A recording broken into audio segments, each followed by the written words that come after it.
Ya, dalam arti di Indonesia sudah tidak ada penjajahan Belanda. Tidak ada penjajahan dalam arti Belanda. Tetapi apakah Indonesia sudah benar-benar merdeka? Jawabannya iya dan tidak. Iya dan tidak. Kenapa? Karena saudara, apabila kita mencoba menemukan arti daripada merdeka, maka kita sepakat berkata iya dan tidak. Saya mencoba mencari arti merdeka dalam arti yang sederhana. Merdeka artinya itu yang pertama, satu, bebas dari penjajahan. Kemarin saya mendengar ulang pembukaan Undang-Undang Dasar tahun 1945. Pembukaan bahwa sesungguhnya kemerdekaan itu ialah hak segala bangsa. Harus dihapuskan.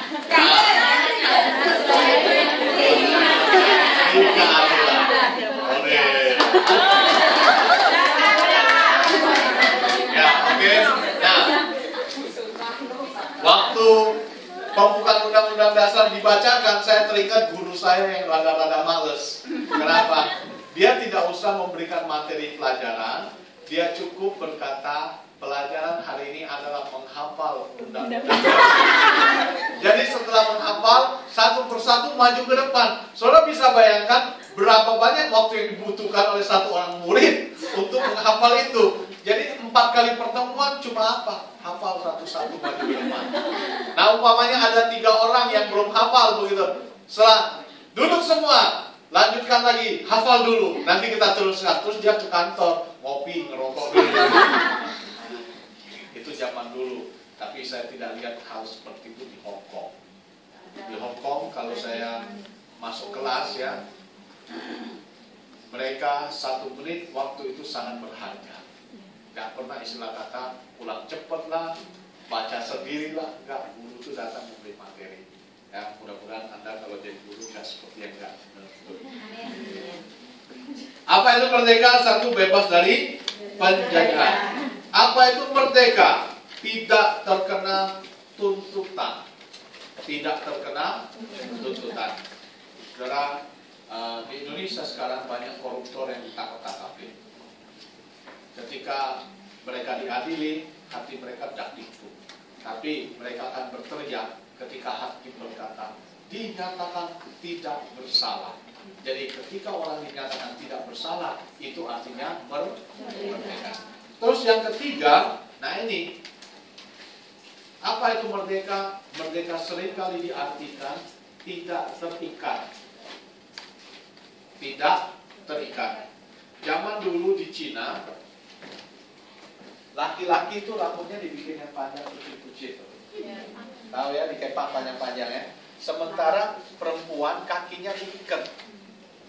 Diikat dari umur 5 itu diikat. Jadi itu tiap malam itu sakit, diikat selama 6 tahun. Sampai akibatnya badannya besar, kakinya mungil. Tulangnya itu rontok. Tulangnya rontok itu kakinya kecil gitu. Nenek saya diikat, tetapi karena diikatnya tidak bagus, akhirnya kakinya dia begini. Ya, ternyata kaki itu diikat ada maksudnya, supaya kalau perempuan itu kakinya kecil kan jalannya jinjit gitu ya. Nah, jalannya jinjit jadi biar agak seksi, itu satu poin. Poin yang kedua maksudnya supaya kalau lari nggak bisa cepat. Nah, kakinya kecil kan gimana lari cepat gitu. Terus yang laki-laki dibikin rambutnya panjang begitu. Kalau lari gampang tangkep, tarik aja rambutnya. Maka itu peraturan. Nah, mereka baru merdeka tahun 1900-an ketika dinasti Qing diruntuhkan. Lalu orang-orang Cina tidak lagi rambutnya seperti itu dan kakinya tidak lagi kecil. Nah, kondisi ketika peraturan itu dicabut disebut dengan merdeka, tidak terikat. Jadi apa itu merdeka? 1, bebas dari penjajahan. 2, tidak terkena tuntutan. 3, terikat. Pertanyaan saya, seumpamanya jika engkau mendapatkan 3 hal ini, apakah engkau telah merdeka. Timbul pertanyaan baru kan? Artinya kalau engkau tidak bebas, tidak ada penjajah lagi, lalu kemudian tidak terkena tuntutan, lalu tidak terikat, apakah engkau sudah merdeka? Maka saya kembali katakan jawabannya iya dan tidak. Kenapa? Karena sesungguhnya makna dari merdeka itu bukan sekedar bebas dari penjajah. Makna dari merdeka itu bukan sekedar tidak terkena tuntutan. Makna dari merdeka itu bukan sekedar tidak terikat. Bagi saya, makna dari merdeka itu harus memenuhi dua unsur. Unsur pertama, secara negatif, dia harus bebas dari ketakutan. Unsur kedua, secara positif, dia harus memiliki sukacita dan damai sejahtera dalam hidupnya. Saya ulangi. Secara negatif, dia harus bebas dari ketakutan.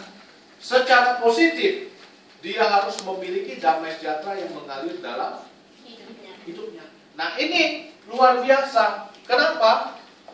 Kalau orang itu tidak memiliki ketakutan, lalu kemudian dia mengalami damai sejahtera, maka orang itu secara kejiwaan dan juga secara hakikat dia mengalami kemerdekaan. Saya suka nonton film silat. Saya seringkali melihat para pejabat yang baik itu ditangkap, lalu dijebloskan. Nah, waktu dijebloskan, mereka dijatuhin hukuman mati. Hari-hari sebelum hukuman mati itu dijatuhkan pada dirinya, dia duduk bersila. Duduk bersila terus apa? Mukanya itu tidak ada ketakutan. Seolah-olah ada damai dalam hatinya. Lalu kemudian ketika dia diperhadapkan pada pisau yang panjang itu, dia tenang aja. Nah, orang seperti ini, dia mengalami yang disebut dengan tanda kutip kemerdekaan. Secara negatif tidak ada ketakutan, secara positif ada sukacita dan damai sejahtera. Jadi kalau engkau mengalami hal demikian, maka saya baru boleh katakan engkau mengalami kemerdekaan. Secara negatif tidak ada ketakutan, lalu secara positif memiliki damai sejahtera. Nah, saudara, kita lihat di dunia ini, saya masih banyak melihat contoh-contoh ekstrim orang-orang hebat yang tidak mengalami kelepasan dari ketakutan dan yang tidak memiliki damai sejahtera. Contoh sederhana, kalau kita ketemu dengan artis yang hebat, duitnya banyak kan? Banyak ya. Tapi heran ya, kalau anaknya dijepret orang pakai foto, dia ngamuknya minta ampun. Pernah kan dengar begitu kan? Bapaknya dia kemana-mana lalu di potret. Dia ketakutan demikian rupa. Itu satu, insecure. Lalu kita lihat Michael Jackson. Dia kalau nyanyi begitu hebat, duitnya begitu banyak. Tapi kok malam tidur dia harus makan obat tidur baru bisa tidur. Kenapa ya? Kenapa sampai demikian? Duitnya banyak, rupanya bagus, tapi kalau dia malam tidur, dia memerlukan obat-obat. Itu terjadi karena dia belum lepas dari ketakutan dan damai sejahteranya itu belum mengalir dalam dirinya. Kalah dengan tukang sapu orang Nepal di pasar Siomban. Kemarin aku udah mau ambil foto dia. Saya naik ke atas, itu di tangga itu tak jauh dari tangga, dia cuma taruh kardus untuk taruh di kepalanya, lalu kemudian selembar kain untuk taruh badannya supaya nggak kotor. Dia ngorok. Nah, tapi itu yang paling enakan tidur kan? Atau kita tertidur sejenak waktu kita nunggu naik bis atau naik MTR sampai Siomban sudah 14 ya. Maka saya paling enak ke Siomban. Kenapa? Stop paling ujung. Kan enak kok. Tapi Michael Jackson itu satu contoh. Itu contoh ya. Nah, banyak manusia tidak mengalami hal demikian. Saya mencari tahu, kenapa sih dia mengalami ketakutan? Kenapa dia mengalami kehilangan damai sejahtera? Orang boleh sebut dengan berbagai macam cara, tapi saya ingin katakan bahwa itu karena ada sesuatu yang hilang dalam dirinya. Ada sesuatu yang hilang dalam dirinya. Seperti seorang anak hilang ikatan dengan bapaknya. Anak kalau hilang ikatan dengan bapaknya akan mengalami dua hal. Satu, dia takut. Kedua, dia kehilangan damai sejahtera. Saya ulangi. Satu, dia takut. Dua, dia kehilangan damai sejahtera. Makanya kalau saya mendekati anak ya, saya nggak mau bikin dia takut dulu. Kalau bikin dia takut, sekali dia takut dengan saya, dia nggak bakal mau main dengan saya. Saya pernah cerita, saya jadi guru TK. Hari pertama saya bercerita, anak itu takut dengan saya 6 bulan. Gara-gara saya teriak terlalu kencang. Sejak itu kalau dia lihat muka saya, dia nangis. Takut, begitu ya. Dia insecure. Dan saya bersyukur setelah 2 tahun dia peluk saya, anak kecil. Nah, kalau dia kehilangan orang tua, maka dia akan mengalami ketakutan. Yang kedua, setelah dia besar, umpama dia takutnya sudah mulai hilang, tapi dia tetap gak nyaman. Bapak gua siapa ya? Mak gua siapa ya? Tidak ada damai sejahtera. Itu kenapa, saudara? Karena kehilangan. Ada sesuatu yang hilang dalam hidupnya. Nah, ketakutan ini bisa hilang, damai sejahtera bisa datang apabila kehilangan ini berubah menjadi ditemukan kembali. Jadi kehilangan, ketakutan, dan datangnya damai sejahtera hanya bisa terjadi apabila dia menemukan sesuatu yang berarti dalam hidupnya. Jadi apakah itu merdeka? Merdeka itu adalah menemukan kembali yang hilang dalam dirinya. Nah, saudara, apa yang hilang pada diri manusia?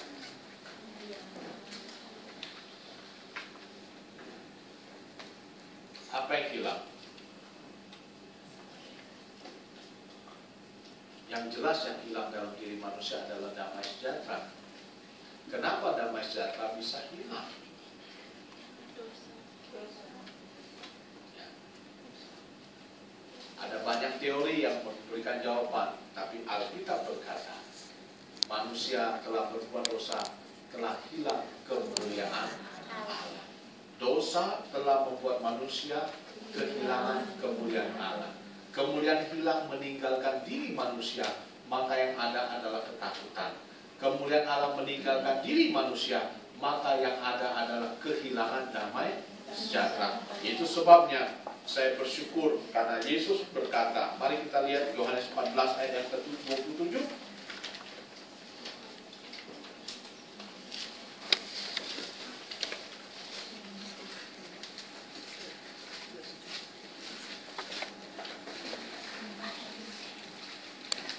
Ayat 27, damai sejahtera ku tinggalkan bagimu, damai sejahtera ku berikan kepadamu. Dan apa yang kuberikan tidak seperti yang diberikan oleh dunia kepadamu. Janganlah gelisah dan gentar hatimu. Dia memberikan damai sejahtera. Waktu dia memberikan damai sejahtera, dia bilang apa? Janganlah gelisah dan gentar hati. Inti kata, kalau damai sejahtera itu masuk, maka tidak akan ada lagi ketakutan pada dirimu. Itu yang Yesus berikan. Saudaraku yang dikasihi Tuhan, sehebat apa Yesus sehingga ia berkata, damai sejahtera aku berikan kepadamu. Damai sejahtera yang aku berikan kepadamu ini membuat ketakutan dan kegelisahan itu keluar dari dalam dirimu. Siapa dia? Apa yang dia kerjakan?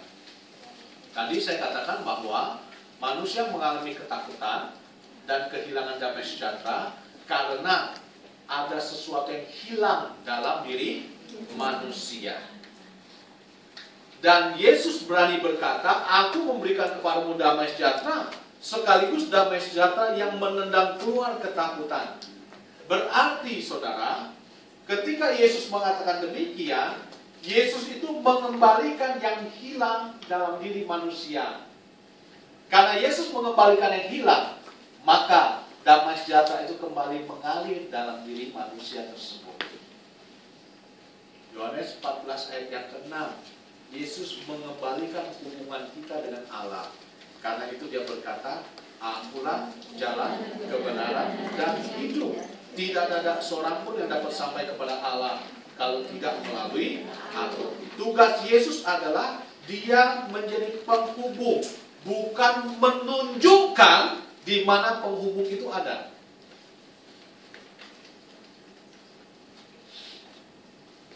Minggu lalu Bapak ada di Taiwan. Setelah Bapak pulang dari Taiwan, Pak Dwijo datang kemari. Ya, Pak Dwijo datang kemari. Nah, hari-hari saya bersama dengan Pak Dwijo. Pak Dwijo tidak pernah nanya saya, Men, ini Tongchong alamatnya di mana, Men? Pak Dwijo nggak pernah nanya, Men, ini hotel Novotel di Jordan alamatnya di mana, Men? Dia nggak perlu tahu. Dia nggak pernah nanya. Dia cuma bilang kalau pergi dengan selamat, aman. Beres. Ya, beres. Kenapa? Karena saya adalah penunjuk jalan buat dia.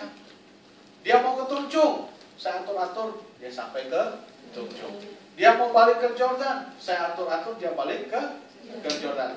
Dia mau pergi ke Guangzhou, saya semua siapkan. Pulang dari Guangzhou, saya cuma bilang kamu di sini, nanti saya datang, saya jemput. Beres. Kenapa? Karena saya tidak memberitahu jalan, tetapi saya adalah jalan bagi dirinya. Saudara, ada banyak tokoh agama memberitahukan kepada jalan kepada Allah. Karena itu dikatakan ada 1000 jalan ke surga. Ada 1000 jalan ke surga. Cara ini, cara ini, cara ini. Tetapi Yesus berbeda. Dia berkata, akulah jalan, kebenaran, dan hidup. Aku menunjuk kepada dirinya. Menunjuk pada diri. Artinya, Yesus mengajak kita bersama-sama datang untuk mengembalikan hubungan yang hilang itu. Ya, mengembalikan hubungan yang hilang. Nah, kenapa Yesus bisa membawa kita, saudara? Karena Yesus memenuhi tuntutan. Jadi contoh sederhana begini. Ini Ika ya, berantem dengan Santi. Yang salah Ika, memang Ika ini suka bikin salah. Ya, Ika yang bikin salah, berantem dengan Santi. Nah, Ika tidak berani berjumpa dengan Santi. Tidak berani berjumpa. Tetapi saya memiliki hubungan yang sangat baik dengan Santi. Saya memiliki hubungan yang sangat baik kepada Santi. Maka ketika saya berkata pada Ika, kamu ikut saya. Tapi nanti Santi marah saya begini, dia akan pukul saya begini. Saya bilang, tenang aja, kamu ikut saya. Ya, ikut saya. Saya cukup membawa si Ika lalu datang kepada Santi. Santi tidak akan marah kepada Ika lagi. Kenapa? Karena semua tuntutan yang dia tuntut atas diri Ika telah saya bayar. Mengerti? Ya. Nah, jadi Santi tidak memandang kesalahan Ika lagi. Kenapa tidak memandang kesalahan Ika? Karena pada saat yang sama semua kesalahan Ika itu sudah saya bayar. Sehingga Santi bisa terima lagi. Ya, ini semua dalam dunia sekuler kita temui. Umpamanya Tina marah-marah gara-gara kaca rumahnya dipecahin oleh anak kecil yang main bola kasti. Tetapi kemudian Tina tidak akan marah lagi kalau saya berkata, Tin, berapa sih harganya? 10.000, saya bayar 20.000 tuntas. Nah, ketika Tina ketemu anak itu, Tina nggak, kamu yang pecahin kaca saya. Enggak, dia nggak bakal ngomong. Kenapa nggak bakal ngomong? Karena kaca rumahnya sudah diganti yang lebih bagus. Saudara, pernahkah kita bayangkan bahwa Yesus berani berkata, akulah jalan kebenaran hidup. Yesus berani berkata bahwa aku memulihkan hubungan ini kepada Allah. Kenapa? Karena dia membayar apa yang Allah tuntut pada diri manusia. Upah dosa ialah maut. Kalau Allah bisa menerima manusia yang berdosa tanpa menuntut hukumannya, maka Allah bukan Allah yang kudus. Saya ulangi, kalau Allah bisa menerima manusia yang berdosa tanpa menuntut dosa manusia, maka Allah bukan Allah yang kudus. Allah bisa menerima manusia yang berdosa dengan catatan manusia yang berdosa itu sudah memenuhi tuntutan dosa. Tapi siapa yang bisa memenuhi tuntutan yang Allah berikan pada diri kita? Adakah di antara kita yang tidak berdosa? Kita semua berdosa, saudara. Yang kita butuhkan adalah orang yang bisa mengambil alih hukuman dosa kita. Dan Yesus melakukan itu ketika dia mati di kayu salib. Kepadamu kuserahkan nyawaku. Jadi Yesus itu kayak gantiin kita, toh kan? Gantiin ya. Jelas?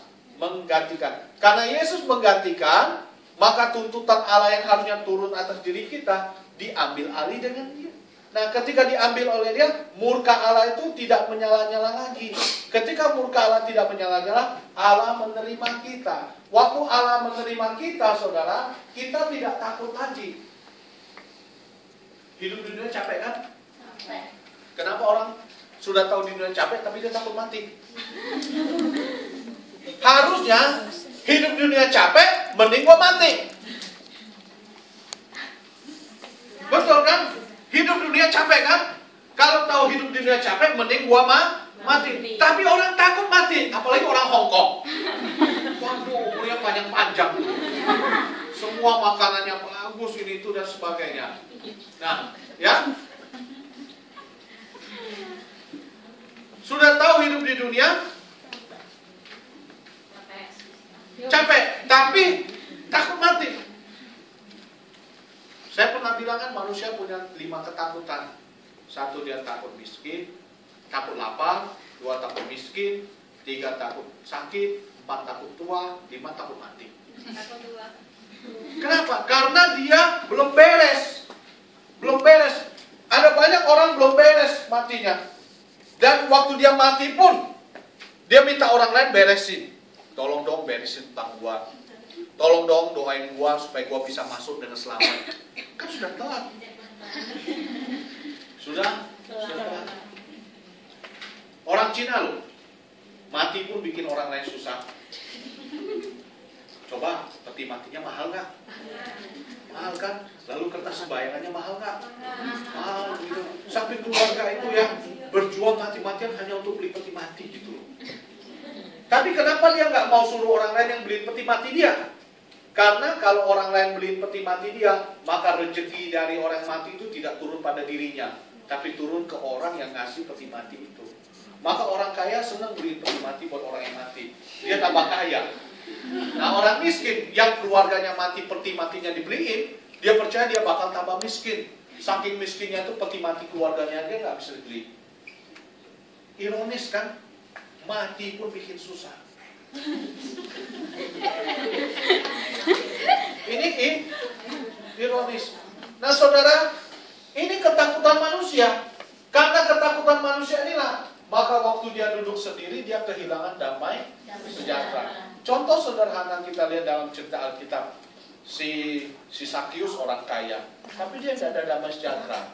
Lalu kemudian pemuda kaya jatuh agama dan sebagainya, dia juga tidak ada damai sejahtera. Loh, gimana ada damai sejahtera kalau ada ketakutan yang menghinggap dalam dirinya?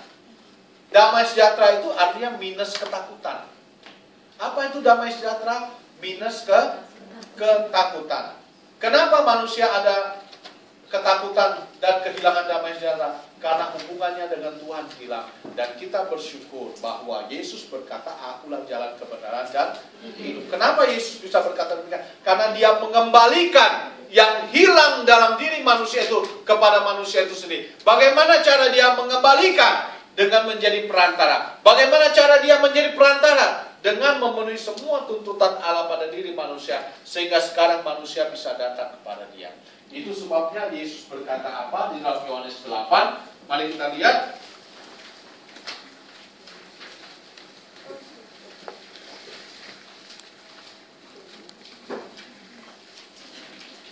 Ayat yang ke-36.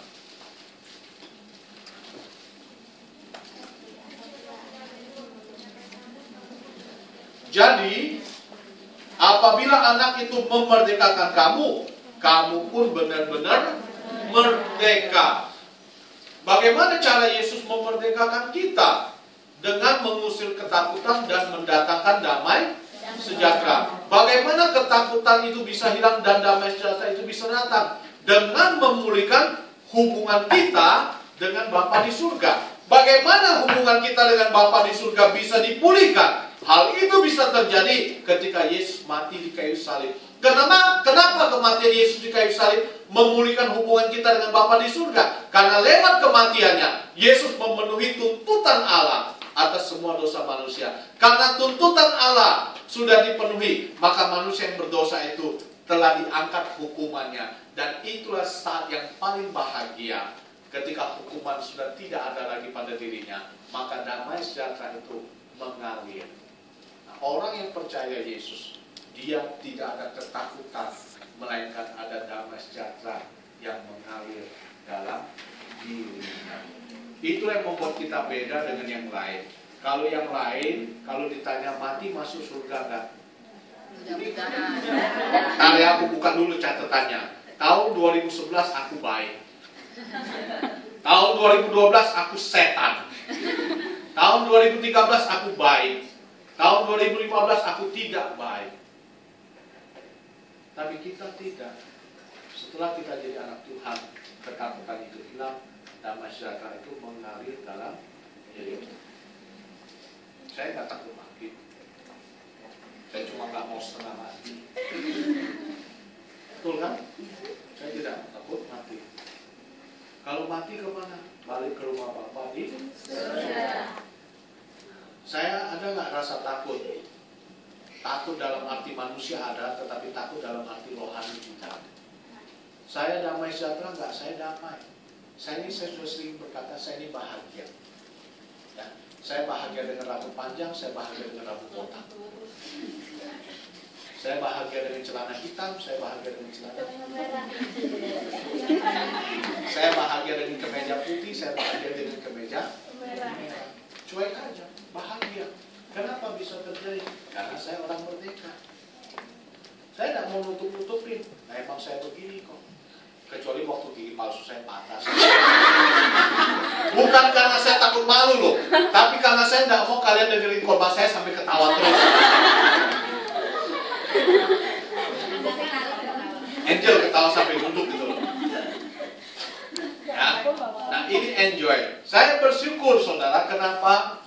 Karena Tuhan Yesus berkata, apabila anak itu memerdekakan kamu, kamu benar-benar merdeka. Jadi bagaimana manusia bisa merdeka, saudara? Apabila dia di dalam Kristus. Itu jawaban saya sederhana aja. Sebab kalau di dalam Kristus, dia mendapatkan satu, ketakutan ditendang keluar, damai sejahtera mengalir dalam hidup. Nah, kalau kita sudah di dalam Kristus, maka kemerdekaan itu dari dalam mengalir ke keluar. Orang yang di dalam Kristus itu hidupnya nyaman. Bahkan ketika dia di penjara pun dia tidak mengalami ketakutan. Kenapa? Karena benar-benar damai sejahtera itu menguasai hidupnya. Saudara mau merdeka bukan dengan cara lari dari kampung. Saya berbuat dosa di kampung, saya jadi TKW saja, biar orang lain tidak kenal saya. Saudara mau merdeka bukan berarti hidup semau gue. Banyak orang hidup semau gue tambah terikat loh. Teman saya, dia keluar dari Christian Action, dia melakukan pelayanan yang menarik. Saya sesekali mau hubungi dia. Tahu nggak dia melayani apa sekarang? Melayani TKW yang hamil dan punya anak di Hong Kong. Jumlahnya banyak. Nek jumlahnya sedikit, ngapain dia buka yayasan untuk pelayanan ini? Jumlahnya banyak. Saya waktu kemarin dari Hong Kong ke Jakarta, ada satu kelompok ya, bawa anak bayi yang masih sebulan. Barangnya banyak, saya bantu keluarin sedikit. Orang yang iseng nanya, bapaknya mana? Ngapain nanya? Bapaknya nggak jelas. Makanya dia bawa, coba pikir ya, itu TKW, ya kalau dari kampung mungkin nggak bawa bayi sebulan ke Hong Kong. Ada nggak TKW yang bawa bayi sebulan dari kampungnya? Nggak ada kan? Ya, betul kan, nggak ada kan? Ini barangnya banyak tuh, 3 kotak sampai, terus dia sampai gendong bayi. Itu produk Indonesia atau produk Hong Kong tuh? Produk Hong Kong. Saya cuma karena ngantuk aja. Kalau saya nggak ngantuk, saya mau lihat dulu hidungnya panjang atau pendek. Ya kalau panjang saya udah tahu made in Pakistan itu. Kalau pesek itu made in Hong Kong. Lep putih itu buatan bule. Nah, yang jelas nggak ada yang sama dengan saya. Betul dong, kalau sama dengan saya itu anak saya kan? Ya. Nah, kalau ditanya kenapa hal itu terjadi? Karena dan sebebas-bebasnya. Ada banyak. Makanya teman saya buka pelayanan untuk menangani yang hamil, yang punya bayi. Itu karena sebebas-bebasnya. Hah? Ya dimulai dari kecil-kecilan dulu. Model baju buka sedikit.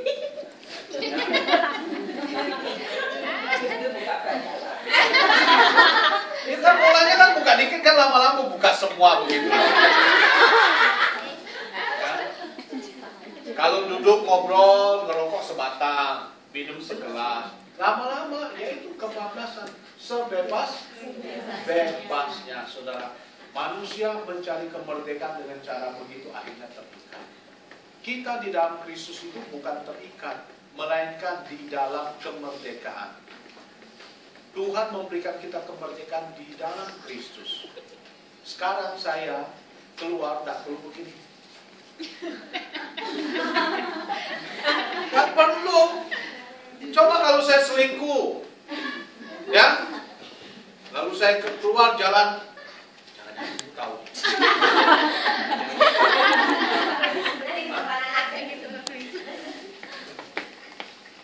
Coba kalau saya selingkuh begitu di ujung Hong Kong, di Taiwan. Pas saya pergi ke kos bebek, hai Pak selamat.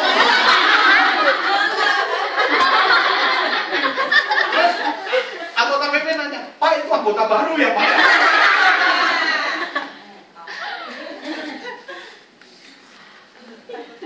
Tuhan berkata, jangan berbuat lagi. Kamu sudah berbuat dosa, saya ampuni.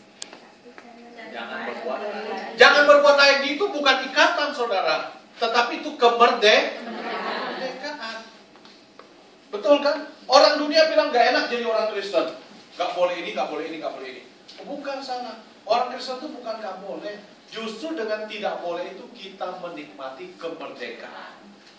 Dengan tidak boleh itu kita mengalami damai sejahtera di dalam Kristus. Dan damai sejahtera ini luar biasa. Maka Yesus berkata, damai sejahtera aku berikan kepadamu. Apa yang kuberikan tidak sama dengan yang dunia.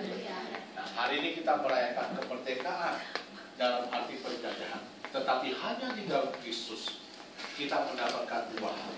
Satu, ketakutan ditendang keluar, damai sejahtera mengalir ke dalam. Kalau ketakutan ditendang keluar dan damai sejahtera mengalir ke dalam, disitulah saudara dan saya benar-benar merdeka.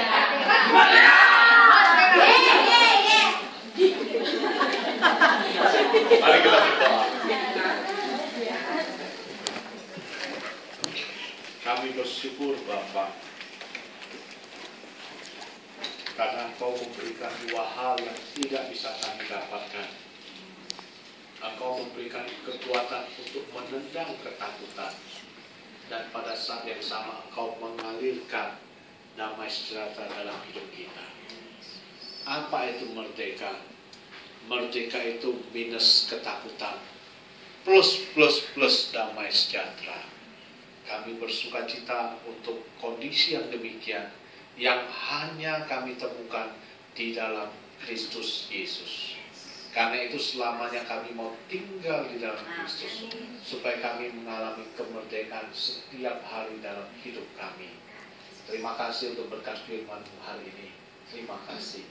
Jemaat yang dikasih Tuhan, mari kita bangkit berdiri, kita ibadah dan kita terima berkat.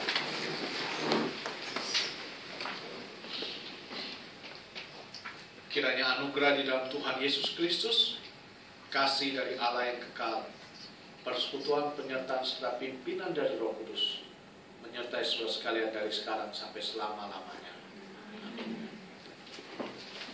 Kita mau main setengah jam dulu sebelum